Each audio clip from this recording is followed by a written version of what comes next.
Shalom and good evening. Once again, we welcome you to our weekly Bible study online of the CGYHY, the Church of God in Yeshua HaMashiach International, here in the Philippines, in Bacong Negros Oriental, and also in the UAE and all its branches. Welcome you, our guests, our visitors, relatives, our friends, our families who will be tuned in, who will listen into the Word of God through this Bible study that we have every Thursday at 8 p.m. So, before we continue, let us bow down our heads in prayer and acknowledge the presence of our Holy God in this Bible study to speak to us. Let's pray. Our Heavenly Father, gracious God, Father, we thank you so much, Lord, for today, for even this evening, Lord, that you have once again gathered us in your name, O Lord God, to hear your words for us tonight, O Lord God, through this Bible study. Father, we acknowledge that it is your divine will, O Lord God, for us to hear your word, for the word that you will give us tonight, O Lord God, is very important in our lives as your people, as your children, and as your servants, Lord, so that we can continue with our walk with you in all truth and in righteousness, O Lord God, until you come back to us. You come back for us, O Lord God.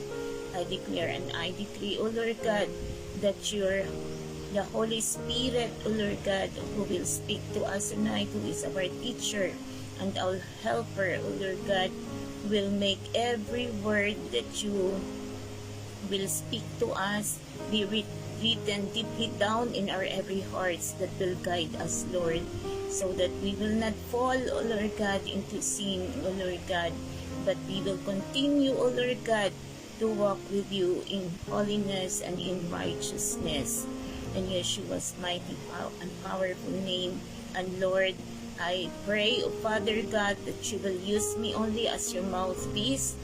Lord, wash me, cleanse me, sanctify me with your precious redeeming blood from every contamination of the evil one into my heart, into my mind, into my eyes, into my lips, O Lord God, and into my voice, that you will use me only, O God, in Yeshua's mighty name. And I declare, O God, and I decree that, and even to those you have appointed to hear, O Lord God, this Bible study, your word for us tonight, O Lord God, will continue to surround us, to guard us, protect us, and deliver us from every words of the evil one, in Yeshua's mighty name, so that your word that you have spoken to us, O Lord God, will fall into the good soil that will produce, O Lord God, and bless our souls and bless our lives, so that, Lord, in everything that we do, in everything that we say, Lord,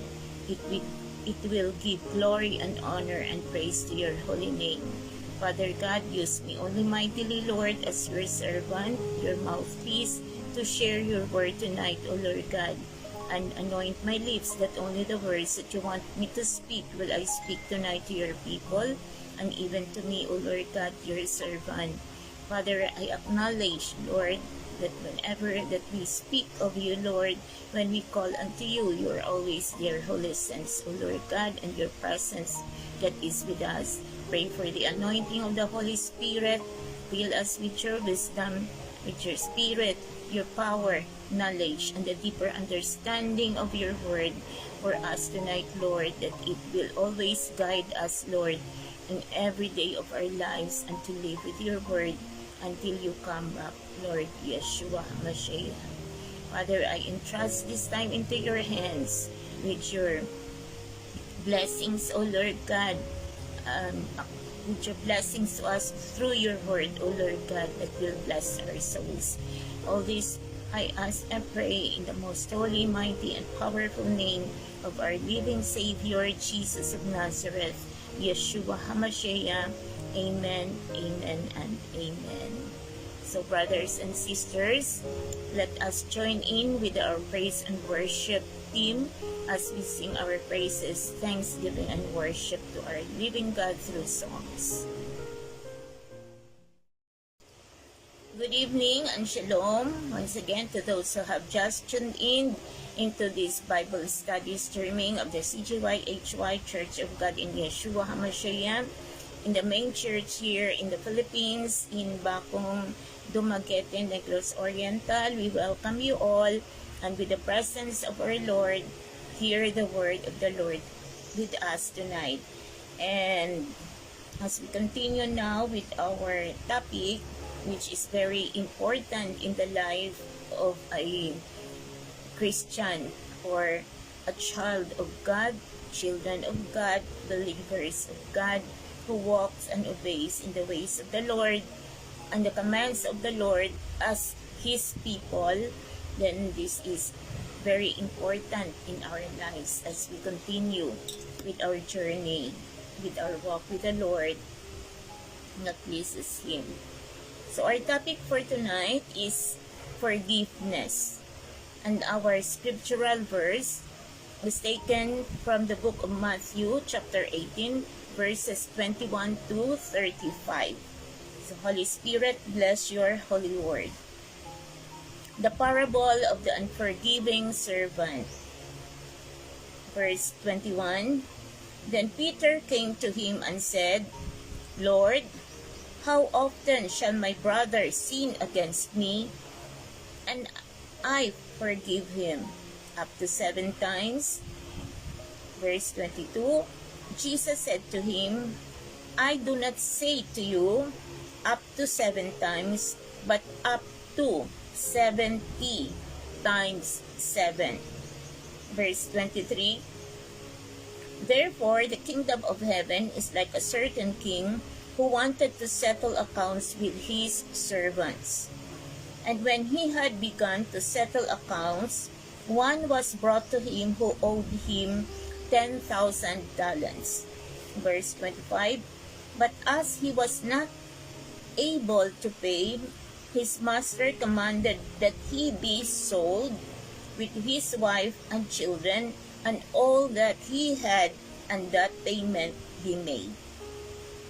Verse 26, The servant therefore fell down before him, saying, Master, have patience with me, and I will pay you all.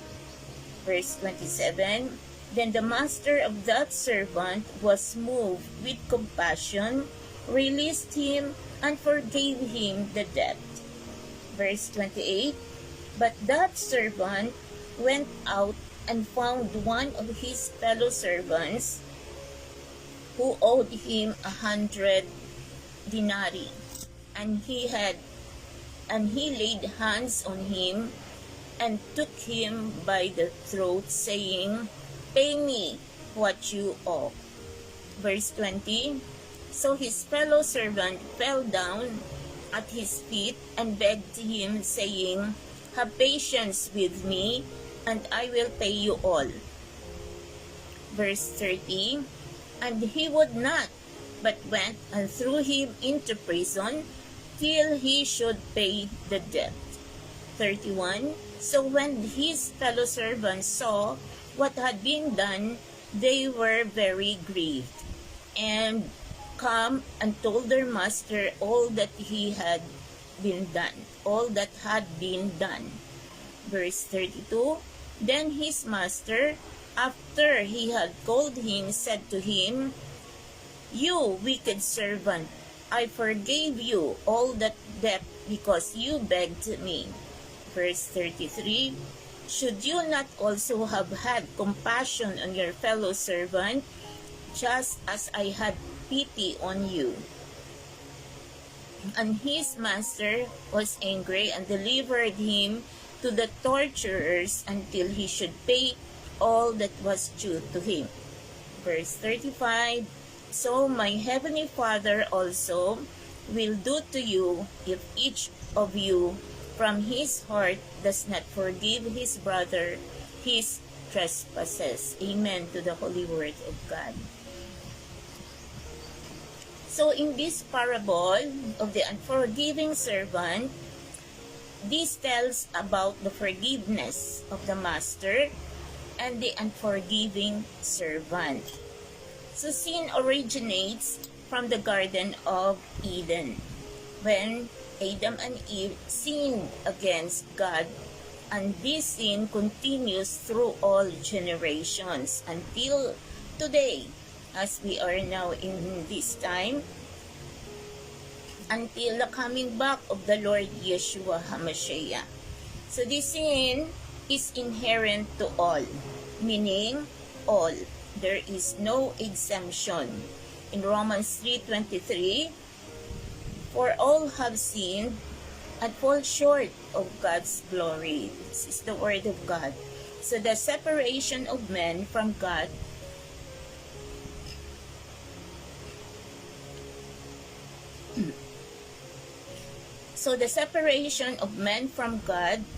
it's because of sin.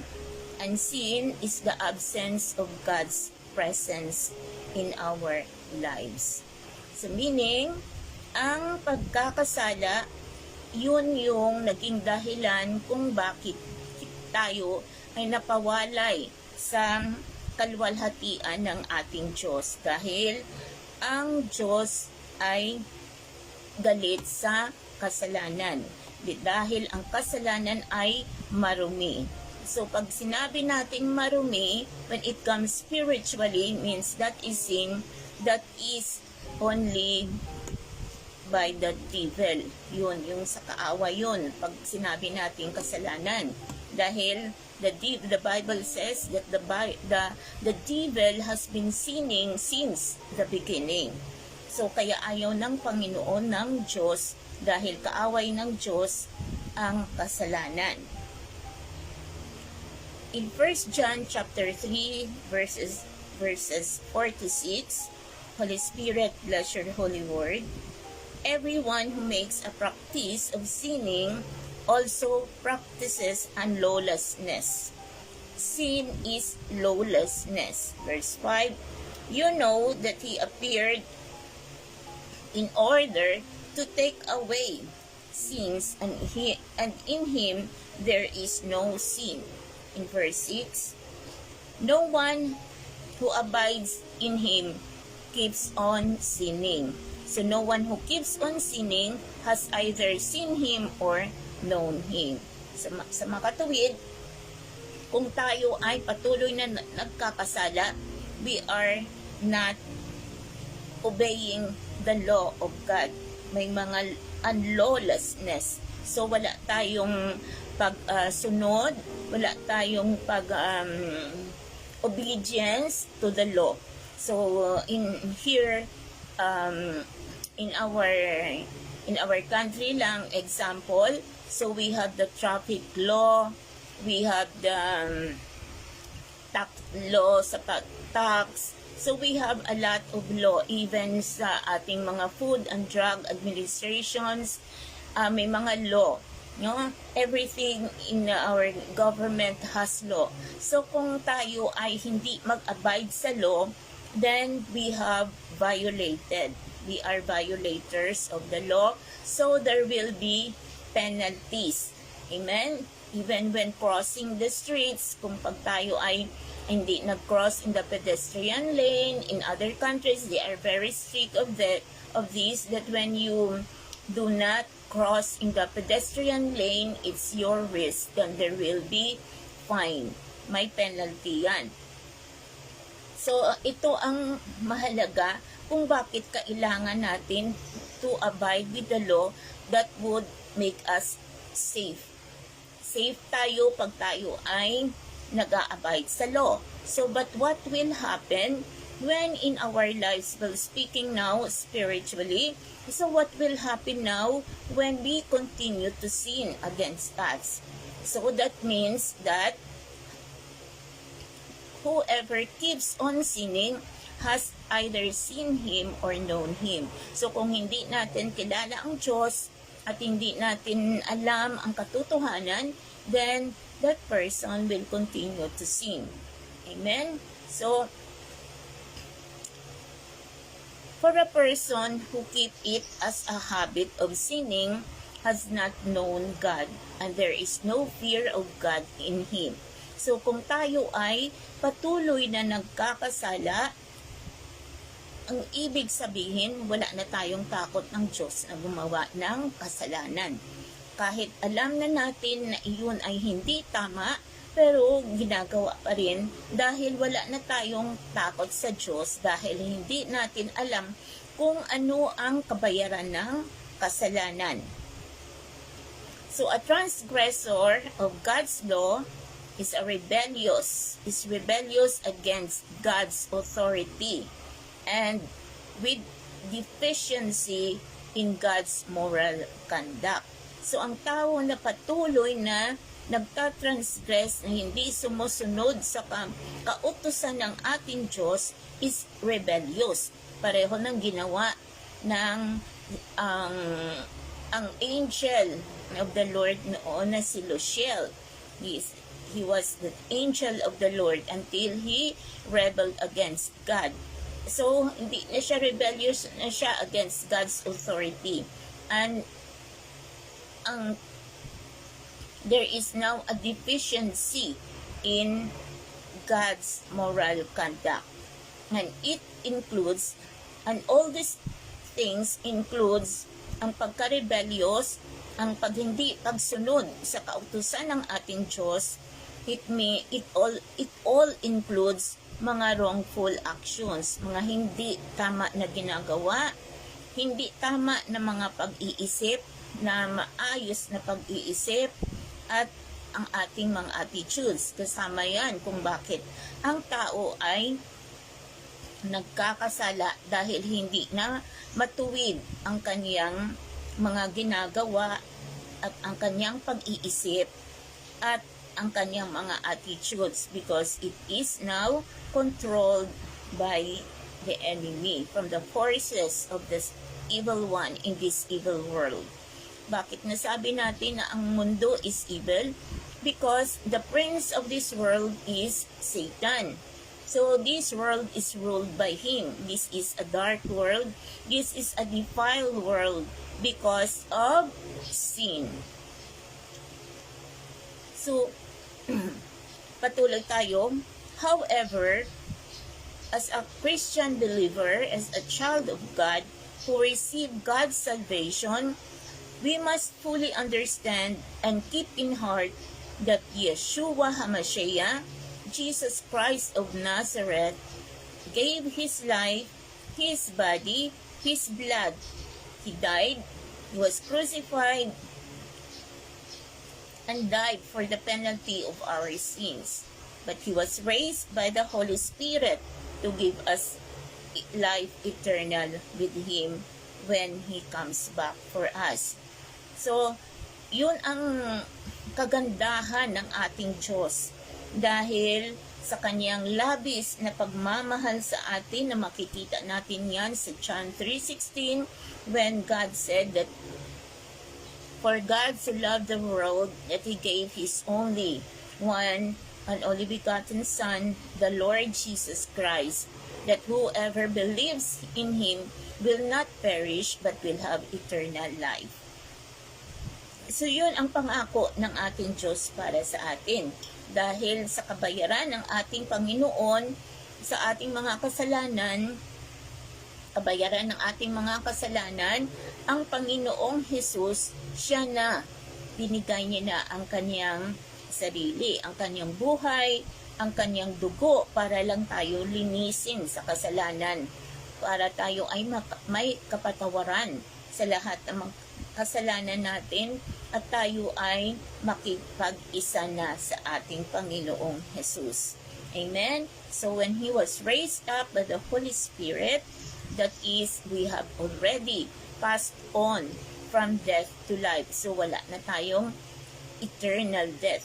If we continue, if we believe in the Lord Jesus Christ, we believe, we receive him as our Lord Savior, and will continue to follow him and obey him and believe in him, then we will also be raised up when the time that sa parating na ang ating Panginoong Jesus. Amen? Because the physical death, yun yung pag ang tao ay napawalay na sa kanyang katawan at ang kanyang espiritu na pahiram ng Panginoon ay babalik na sa Panginoon. So our soul will now be waiting for the coming of the Lord Jesus Christ and will be resurrected with Him when He comes back for us for Judgment Day. So why we must give importance to forgive? Because even God has forgiven us of all our many sins. Kaya kung bakit kailangan din natin magpatawad, dahil ang ating Diyos ay pinatawad din tayo sa marami nating mga kasalanan. Amen, na nagawa. And we have transgressed the law of God. Marami tayong mga nagawa na nagkasala tayo sa Panginoong Jesus.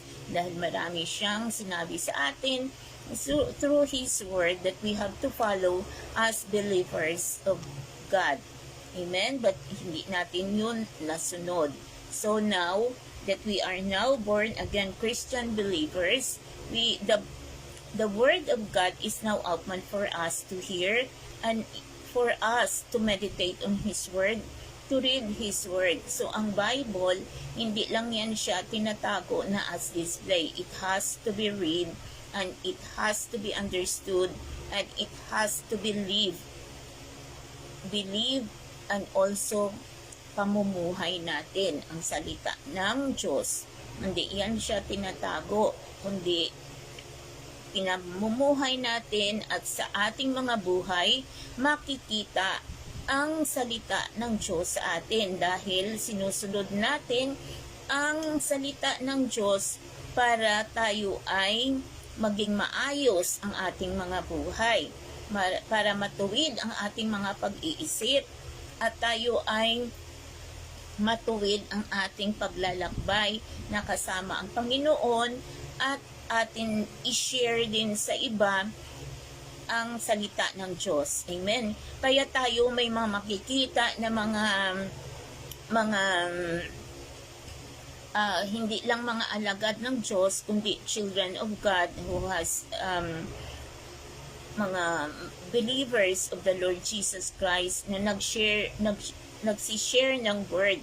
Makikita natin sila dyan kung saan-saan because yun ang kautusan ng Diyos that we have to share the word with others who has not heard His word para sila makamtan din nila ang pag-asa na nandyan lang sa Panginoon at malalaman din nila na tayo ay lahat nagkasala sa Panginoon and we are called transgressors dahil hindi natin alam ang katotohanan dahil ignorant tayo sa salita ng Diyos. Hindi natin minsan kahit na sinishare na marami pa rin ang nagre-reject. So pag nag-reject, it's all between that person and God because this is what God has told that we have to spread His word for the whole world to know His salvation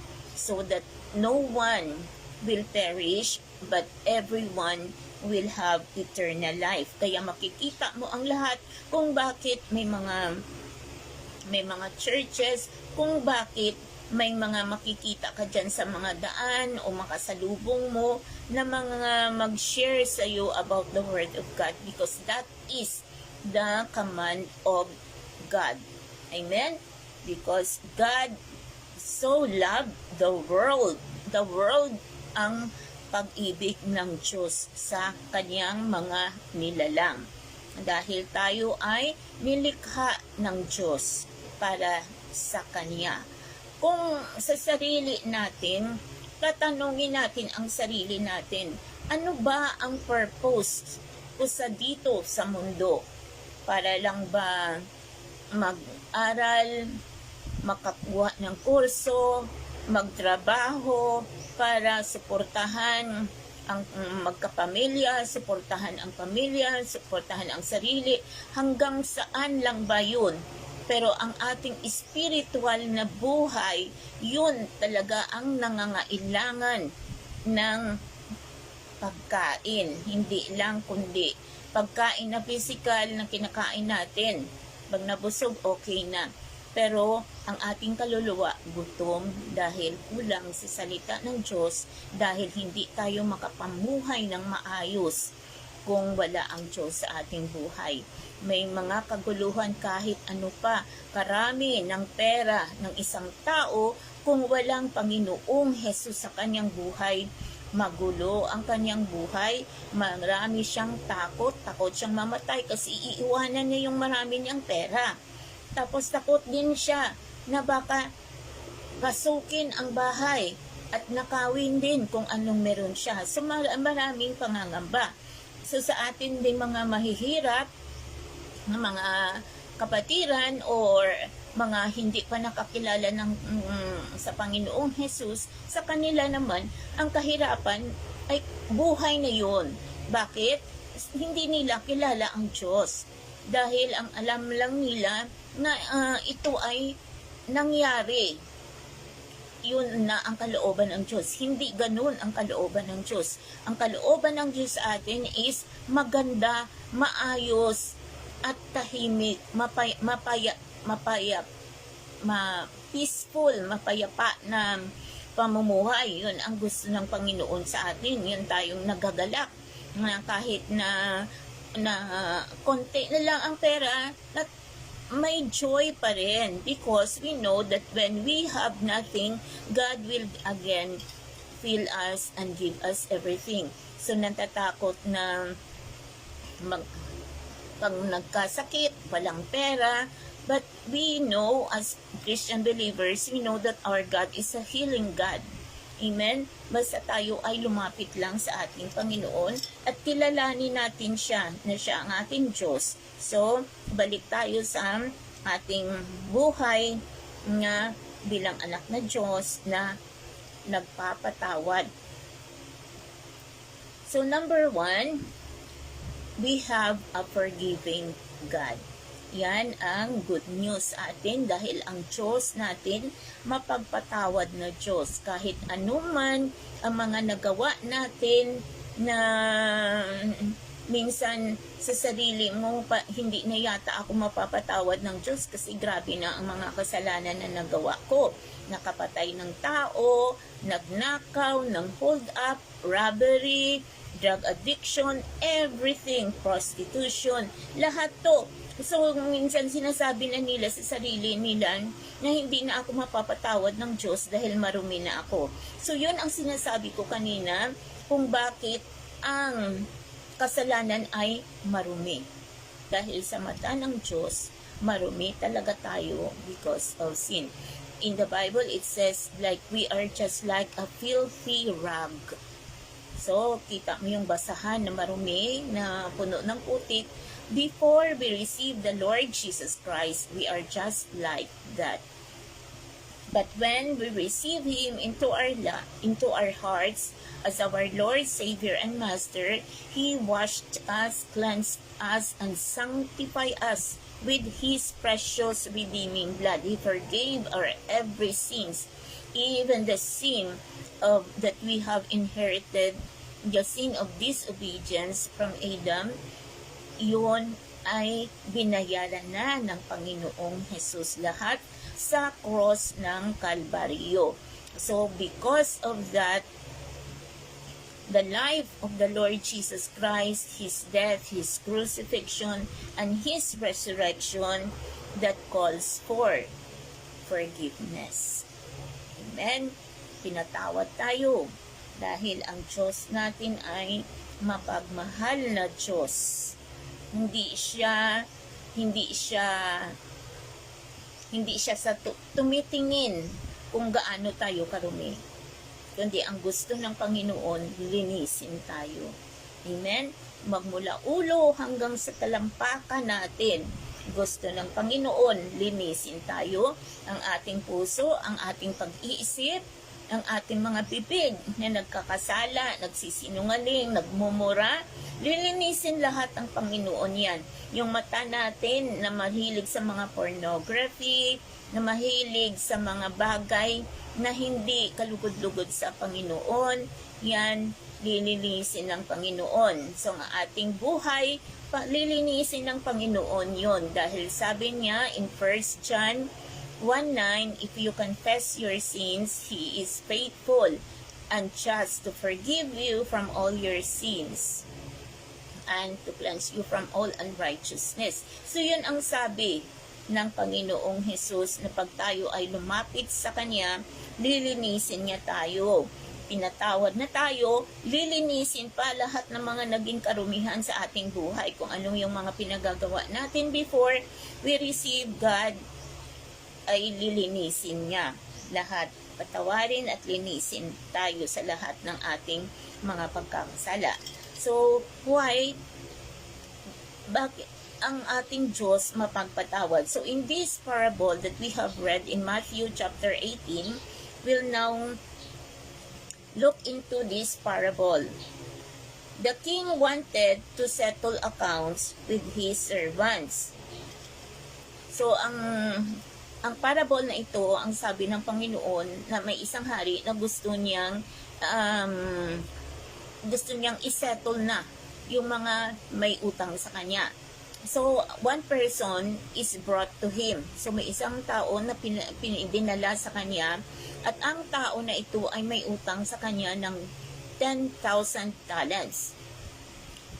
Ang problema, hindi niya kayang bayaran ang kanyang pagkautang. So, ang sabi ng master ay he will be sold, ibebenta siya kasama ang kanyang asawa, ang kanyang mga anak, at lahat ng mayroon siya as payment for his debts, para kabayaran sa kanyang pagkakautang. So, this is also how it's going to be. We will be sold to the enemy if we will not be able to pay all that we have done, all that the sins that we have committed. Hindi natin kayang bayaran yan. So, when God makes settlement for all the wrongs that we did, we would not be able to pay. Amen? Hindi natin kayang bayaran yan. So, the servant was unable to pay. He fell down before his master and begged for his mercy. So, dahil hindi niya kayang bayaran, siya ay nagpakumbaba at humingi na siya ay bigyan pa ng palugit hanggang siya ay makabayad. So, sa spiritual natin na buhay, ganyan tayo. Hindi natin kayang bayaran lahat ng mga pagkakasala natin. At ano ang kabayaran ng kasalanan? In Romans 6:23, sinabi doon na ang kabayaran ng kasalanan ay kamatayan. So ano to ang kamatayan na ito? This is the spiritual death. Ang tao pag yung huminto na sa paghinga, yun ang ibig sabihin doon is the physical death. Umiwalay na, no, ang katawan niya, ang kanyang espiritu from the physical body. So namatay ang katawan, that is the physical death. But the spiritual death, ito na yung espiritu natin. Ito na yung kaluluwa natin. It concerns our soul that will be with the Lord Jesus Christ if we have Him in our hearts. But if not, it will go to the enemy. Kaya ang sabi, the wages of sin is death, but the gift of God is eternal life. Amen? So, kabayaran ng ating kasalanan ay ang kamatayan, which is the spiritual death. The second death na sinasabi sa Bible. If we are reading the Bible, we will come to know, and if we have heard the message of every preachers about this, we will come to know that the spiritual death yung pagkamatay ng ating espiritu dahil sa kasalanan. So if we continue to sin and will not have the salvation of the Lord, then it will become an eternal death, no? Doon na sa sinasabi na lake of fire. So ganito ang mangyayari sa atin kung tayo ay puno na ng kasalanan na hindi na natin kaya. But God would always give us. May meron talagang pagmamahal ang Diyos sa atin na hindi na natin kaya, lumapit lang tayo sa Kanya and beg for His mercy, and we have to be humble before Him. He will forgive us and all our debts will be paid off. Amen? Only we have to come to Him and acknowledge our sins before Him and receive Him into our hearts as our Lord, Savior, and Master. So I'm telling you this, sa puso, tinatanggap ang Diyos, ang Panginoong Hesus, dahil ang Panginoong Hesus tumitingin, o ang ating Diyos tumitingin sa puso. Kaya ang buhay, hindi yan siya eternal. Amen? Abat ang puso na sa kaluluwa natin, yun ang eternal. So, doon natin tanggapin ang ating Panginoong Hesus sa ating puso. Dahil pag sa puso natin, isa puso talaga natin ang ating pagtanggap sa Panginoong Hesus, tayo ay hindi mapawalay sa kanila.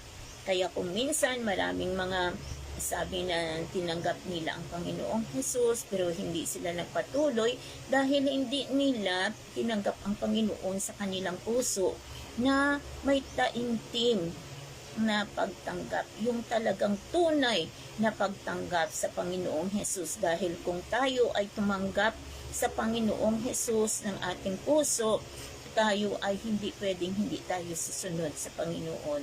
So kung ano ng mga sinasabi ng Panginoon, tayo ay sumusunod sa Kanya. So kung tayo ay hindi sumusunod sa Panginoon, ibig sabihin lang yun ay wala tayong totoo na relasyon sa ating Panginoon dahil hindi tayo makasunod sa Kanya kautusan. So whoever are not of God opposes God. Lagi kang oppose sa Kanya. So kahit na mga pastor na, servants of God, or anyone na gusto ka lang ilapit sa Panginoon, nagre-resist ka because you have not fully understood the word. You have not fully understand what salvation is. Dahil kung naintindihan mo ang salvation ng Panginoon, hindi pwedeng hindi ka susunod at hindi ka susuko sa Panginoon. Amen? Naintindihan natin lahat. So, the master was moved with compassion dahil humingi siya ng he begged for the mercy of the master to give her more time because he was not able to pay. He was unable to pay, and so he fell down and begged for his master for mercy to give him time. So, para mabayaran niya. So, the master was moved with compassion, released him from debts, and forgave him. So, ganun ang ating Panginoong Diyos. Pag tayo ay magpakumbaba sa Kanya, patatawarin tayo ng ating Diyos, at He will release us from all the debts, from all that we have sinned, from all the wrongdoings that we did, and He will forgive us. Amen? So, ito yun ang pag-ibig ng Diyos. This is God's love, His compassion for us. He forgave us when we come to Him with all our hearts. He never relents His forgiveness. That is who He is. Yun ang karakter ng Diyos. Nga, nagpapatawad talaga siya basta tayo ay nagpapakumbaba at tinatanggap natin na tayo ay nagkasala. We are transgressors of His laws and His commands. Lumabag tayo eh. So, nagkasala tayo. So, kailangan natin ngayon ng Diyos na tutulog sa atin, na nagpapatawad sa lahat ng mga nagawa natin. So, example, kung ikaw ay isang driver na mamaneho at hindi ka huminto nung red light na, so, ibig sabihin, lumabag ka, di ba? At kung merong sa ibang lugar kasi makikita yan sa monitor. So pag nakita ka na ikaw lumabag, kuhanin yung lisensya mo at tatawagan ka. So pag tinawag ka, doon kailangan mong isettle ang accounts mo kasi you are a transgressor of the law. So ganun din sa ating buhay bilang Kristiyano at bilang sa buhay din kung hindi pa natin nakikilala ang Diyos. So, we have transgressed the law of God, and so we need to pay the penalty of our sins. But because ang Diyos natin mapagmahal, He paid for us. Siya na ang nagbayad. So, kung yun nga ang example natin, if you are driving, you have transgressed the law by beating the red light. So, pag nahuli ka, syempre magbabayad ka yan, mag-penalty. So, ang good news, kung there is somebody who will pay for your penalty, di ba? Kung wala ka talaga ng pera at hindi mo makuha ang lisensya mo unless you have paid, and there is somebody who has a kind heart who gave you the money to pay, di ba? So, it's a joy in the heart na there is someone who will help you in that situation. So, ganun ang ating Panginoon. He paid for us when we are supposed to be the one who will be hanging on the cross, who will be beaten, who will be mocked. Tayo yan dapat because we are transgressors of God's law. Nagkasala tayo, so tayo dapat ang magbayad. But God is so good, no? He is faithful. So, in 1 John 1:9, ulitin ko ulit. If Holy Spirit bless your holy word, if we confess our sins, He is faithful and just to forgive us from all our sins and to cleanse us from all unrighteousness. So, pag tayo ay lumapit sa Panginoon, nagpakumbaba at inaamin natin na tayo ay makasalanan, ay patatawarin tayo ng Panginoon sa lahat ng ating mga kasalanan at linisin pa tayo sa ating lahat ng mga karumihan. So this is the Father's love through His Son, the Lord Jesus Christ, who gave His life for us, shed His blood on the cross of Calvary for the forgiveness of our sins. Amen? Though the Lord Jesus Christ, He is sinless. Walang kasalanan ang ating Panginoong Jesus. Pero, ginawa niyang lahat para lang sa atin. So, imagine mo yan, ang pinagdaanan ng ating Panginoong Jesus. Lahat. Yung pinasa niya na cross na nung nagpunta kami doon sa Israel, nakita ko yun kung saan ang daan na mahaba-haba yun when he carried the cross. So, grabe yung mga pinagdaanan ng Panginoon sa ating kaligtasan. So, hindi lang yun, yung beatings na pinagdaanan niya. Yung balat niya tumutuklap tuwing siya ay pinapalo, no, with the beatings. So, tapos minamak pa siya. At ano pa yung nilagan pa siya ng crown of thorns. So, marami talagang pinagdaanan ang Panginoong Jesus. So, if our human body cannot even tolerate that kung sa atin yon nangyari. Pero lahat yun ay tiniis ng Panginoon para sa iyo, para sa akin, at para sa lahat sa buong sanlibutan na nilikha ng Diyos. Kaya hindi ba dapat natin siya pasalamatan? Hindi ba dapat siya ang maging Panginoon at tagapagligtas at master ng ating buhay dahil sa mga pinagdaanan niya para lang tayo ay iligtas sa kasalanan, sa kabayaran ng ating kasalanan, which is eternal damnation. Amen? Kaya totoo yun na kumunoy na apoy, na unquenchable yan. Sobra kainit.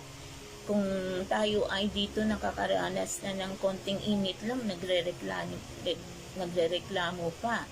How much more in that lake of fire na walang katapusan? No death at all. Hindi ka na mamatay. Patay ka na nga, hindi ka pa lalo mamamatay. Ganon ang kaparusahan ng kasalanan. Amen? In 2 Corinthians chapter 5 verse 21, Holy Spirit, bless your holy word.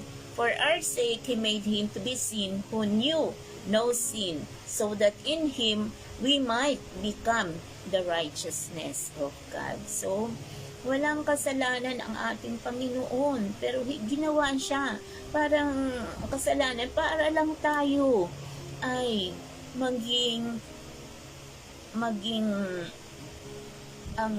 magiging karapat-dapat, para lang tayo ay maging matuwid sa ating Diyos. Makita niya tayo na ang ating buhay ay matuwid sa Kanya. Amen?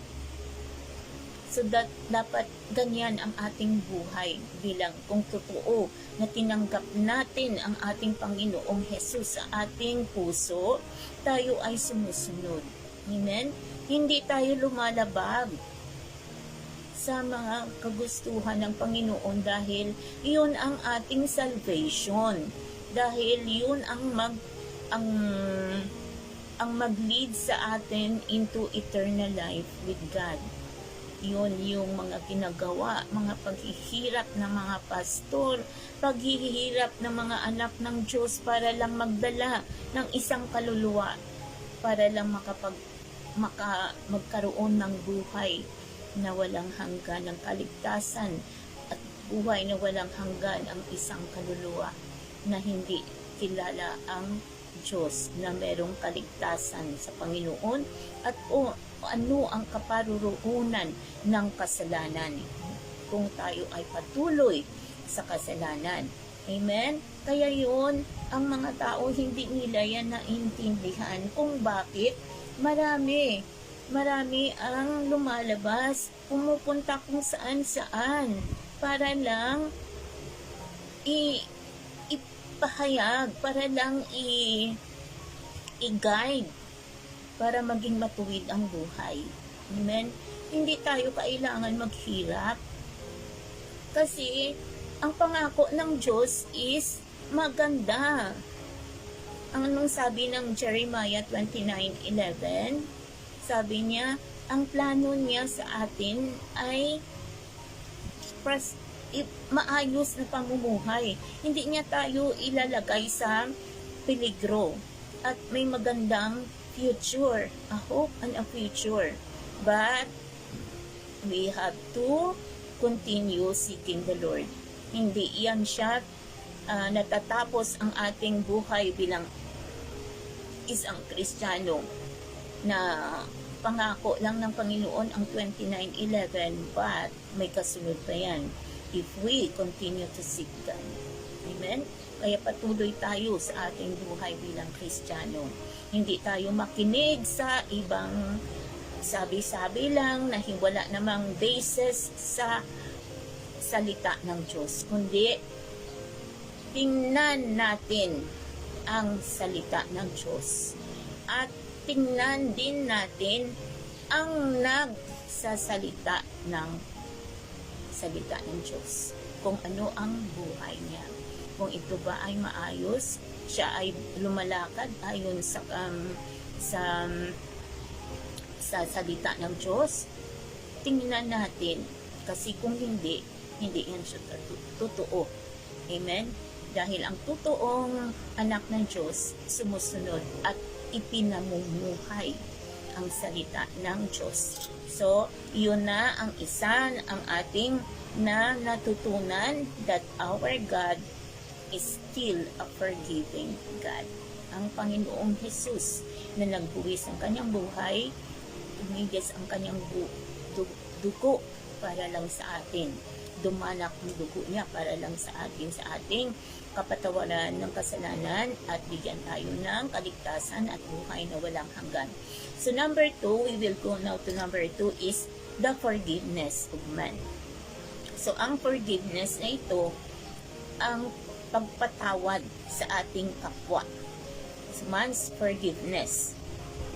So now Peter asked Jesus, how often should we forgive if anyone sinned against us? Jesus answered, 70 times 7. So, dapat tayo magpatawad 70 times 7. Pero hindi na yan umaabot. Kasi isa pa lang pagkakasala ng isang tao sa atin, nagpatawad na tayo. Diba? Because that is who our God is. So that we should also be like Him who forgives, na automatic ang pagpatawad ng Diyos kung tayo ay nagpakumbaba at talagang nagsisi at nagpatawad tayo sa ating kapwa. So, let's go back to our text in Matthew chapter 18 verses 24 to 31. So, nung dinala naman, nung pinatawad na ng master yung nakautang ng 10,000, so pinatawad na siya, nirelease na siya sa pagkakautang niya. So paglabas niya, nakita niya yung isang kapwa niya rin na nakautang din sa kanya ng 100 dinari. So anong ginawa niya? Sinakan niya at sinabi na bayaran mo ang inyong inutang. Dahil pag hindi siya bumayad, he will throw him into prison hanggang sa magbayad lang. So, ganoon ang tao, pinatawad na nga ng Diyos, pero hindi makapagpatawad sa kapwa niya. So, anong mangyayari sa atin kung tayo ay may mga unforgiveness sa ating puso? Ito ay magbibigay lamang daan na tayo ay may defeat, matalo tayo ng kaaway, dahil ang emotion laging gagamitin ng kaaway sa ating buhay, na tayo ay hindi makapagpatawad at laging may galit sa puso natin, dahil ang hindi pagpatawad ay galit yan. Dahil kung wala kang galit sa kapwa mo, kahit kayo may arguments, kahit kayo ay hindi nagkaunawaan, pero kung may pag-ibig, pagmamahal sa kapwa, mapapatawad mo yan. Mapapatawad mo yan. Pero pag may galit na sa puso, mahirap magpatawad. So kaya yun ang bakit ang buhay Kristiyano natatalo, dahil sa unforgiveness. Amen? So, dito, tinapon. He was thrown back into the prison because that servant was not able to pay him. So, sa ating sarili, ano kaya tayo? Tayo ba ay may pag-ibig sa puso natin na handang-handa magpatawad? Minsan, tayo pa ang nagkamali, tayo pa hindi nagpapatawad. Diba? So, tayo ay minahal ng Diyos, pinatawad tayo, so kailangan din natin magpatawad. So, this is what our Heavenly Father will do if we don't forgive.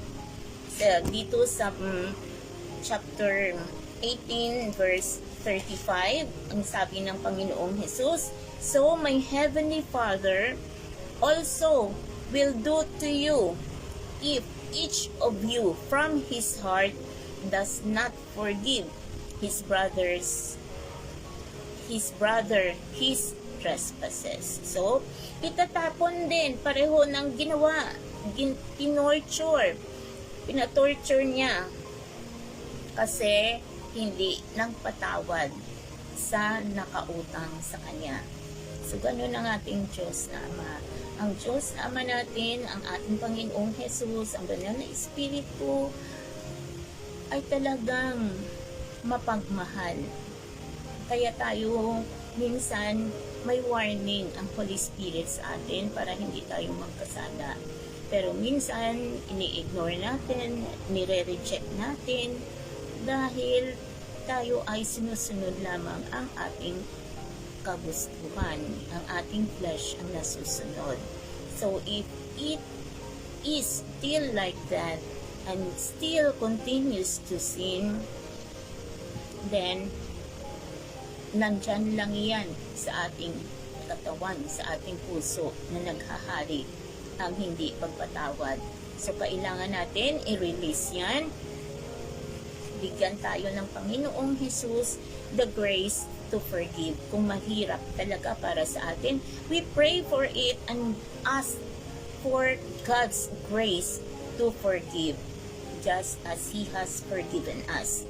So, forgiving others is a reflection of the mercy we have received of God's forgiveness to us.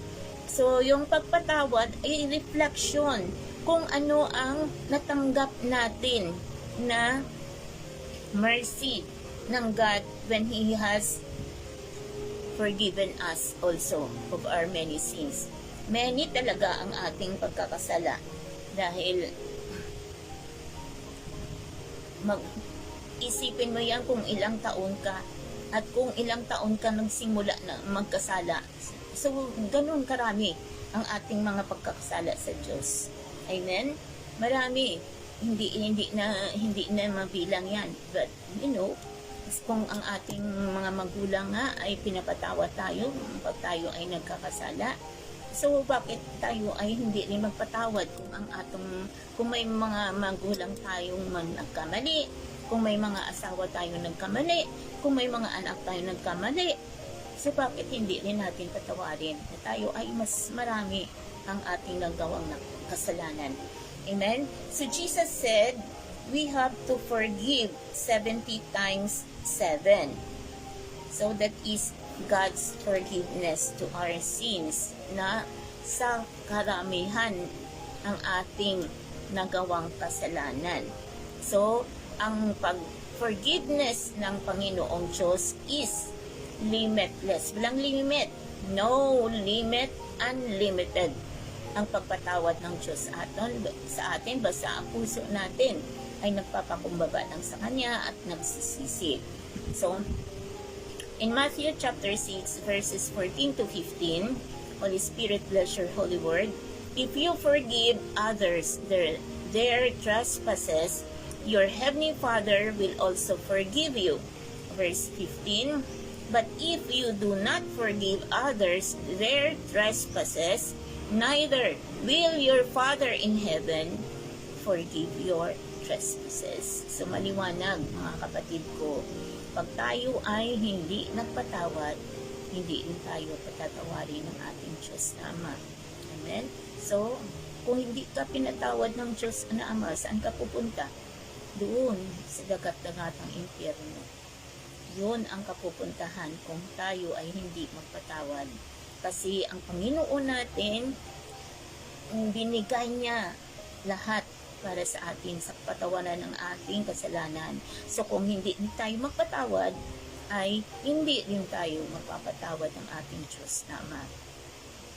So forgiving others is a must. Because our own forgiveness is connected to our willingness to forgive others. Amen? So, ang pagpatawad natin ay konektado din yan sa isang willingness natin, yung kapatawaran na natanggap natin is connected to the willingness that we have to forgive also others. Amen? So, as God's children, we should bear one another and forgive one another. In Colossians chapter 3 verses 12 to 14, Holy Spirit, bless your holy word. Put on then, as God's chosen ones, holy and beloved, compassionate hearts. We should have a compassionate hearts, kindness, humility, meekness, and patience. Verse 13, bearing with one another, and if one has a complaint against another, forgiving each other. As the Lord has forgiven you, so you also must forgive.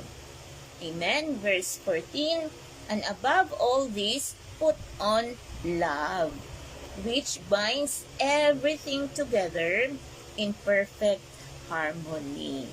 Amen. So it's all about love to forgive. So if you have love in your heart, no matter how great that person has hurt you or has done you wrong, ano pang ginawa sa'yo, if your heart is filled with the love of God, there's no reason that you cannot forgive. Amen? Pagpatawad, yun ang kailangan natin, ang magpatawad, dahil tayo ay hindi nagdalawang isip ang Panginoong Hesus na tayo ay patawarin sa lahat ng mga nagawa nating kasalanan, magmula ulo hanggang sa talampakan, sa ating pag-iisip, sa ating mga nakikita na hindi yung mga karumaldumal na hindi dapat gawain. Yun, pinatawad tayong lahat dyan ng Panginoon para lang tayo ay maging maayos at maging malinis sa mata ng Diyos. Amen?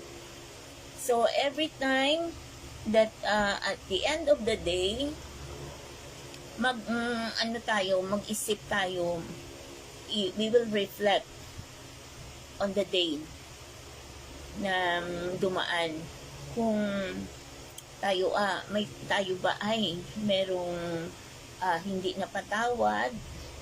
So let us ask for God's grace to forgive. And if we also have sin against God, na tayo ay gumawa ng mali or napagsalita, mga chismis, lahat yun, mga usap-usap na hindi makatotohanan, yung mga chismis yan, yun, ihingi natin ng tawad sa Panginoon, because Satan will use that against you. Amen? So, kaya, as also a reminder na ang sabi ng Bible, do not touch my anointed one, and do not touch and do no harm sa kanyang mga sinugo. Do no harm to my prophets. So, yun ang sugo ng Panginoon. Wag nating do not touch. Wag natin paanong term yan? Wag natin pagpalagay na lang natin. Wag nating tirahin ng patalikod, lalo na pag servant of God, because God will always avenge His people. Sabi ni Lord, vengeance is mine, I will repay. So, pag ang servant of God na ang ating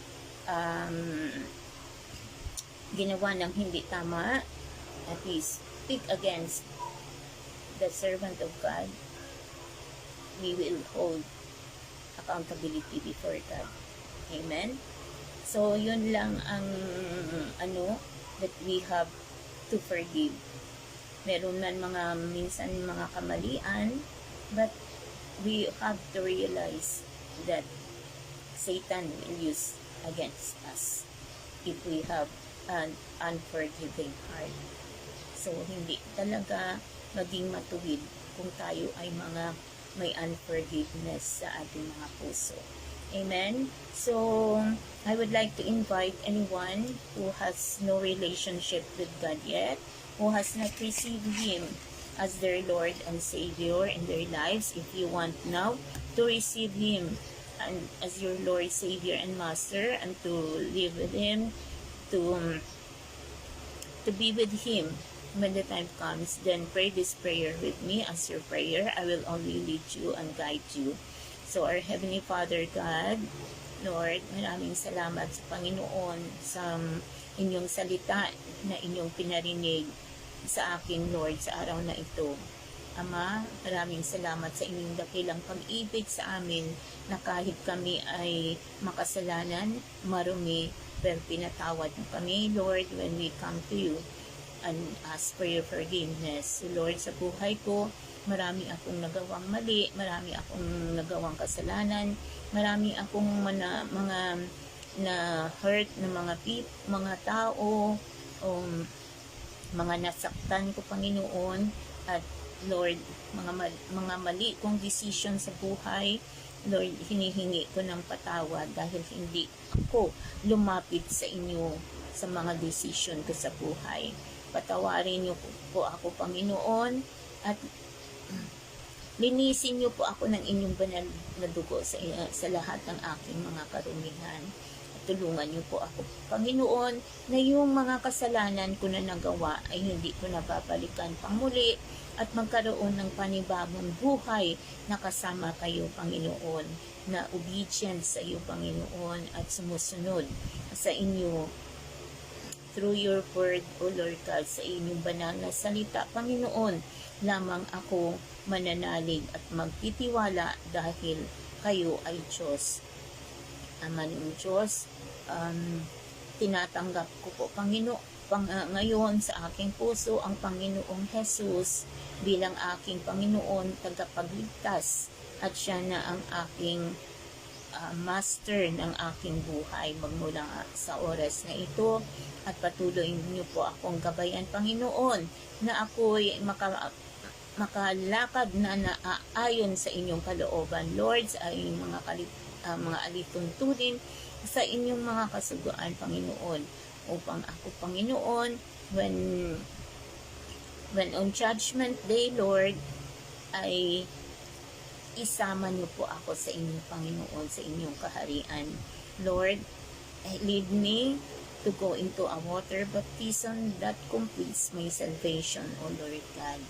Lord, maraming salamat sa inyong dakilang pag-ibig sa akin. Salamat, Lord, sa pagtanggap niyo sa akin bilang anak niyo. At Lord, sa banal na Espiritu, akong humihiling ng gabay sa araw-araw kong pamumuhay. Ito po ang aking panalangin sa pangalan ng aking Panginoong Jesus, Jesus of Nazareth, I pray. Amen. So, kung kayo ay tumanggap sa Panginoong Jesus, angels of the Lord are rejoicing in heaven, and God is welcoming you into His family, and He will always take care of you. Amen.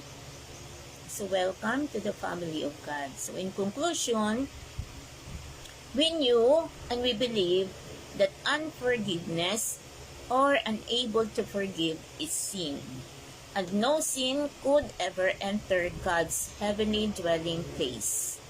In short, sin is eternal damnation. Through God's grace and mercy, we were and we are forgiven, even though how sinful we were before we met the Lord. So, praise be to our living God, for the Lord Jesus Christ who bore our sins on the cross of Calvary, who paid the penalty of our sins, redeemed us with His precious redeeming blood, and ransom our souls to reign with Him eternally. So, to be forgiven by God is also to forgive others. Just as God has loved us, so we must also love one another. This is the command from God. So, amen. Praise and glory to our living God, and the great love of God for us. He forgave us, He loved us, He cares for us, and He is gracious, He is merciful to us. So all the praises and glory to our living God.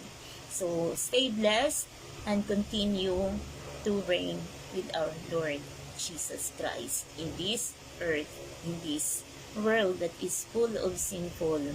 We are more than conquerors because we believe in the one and only living God who will never leave us nor forsake us. So a blessed night to everyone. God bless and continue to hear the word of God through this into this Bible streaming of the CGYHY here in the Philippines main church in Bacong, Negros Oriental, and our branch in the UAE, Dubai and Ajman. Glory to God.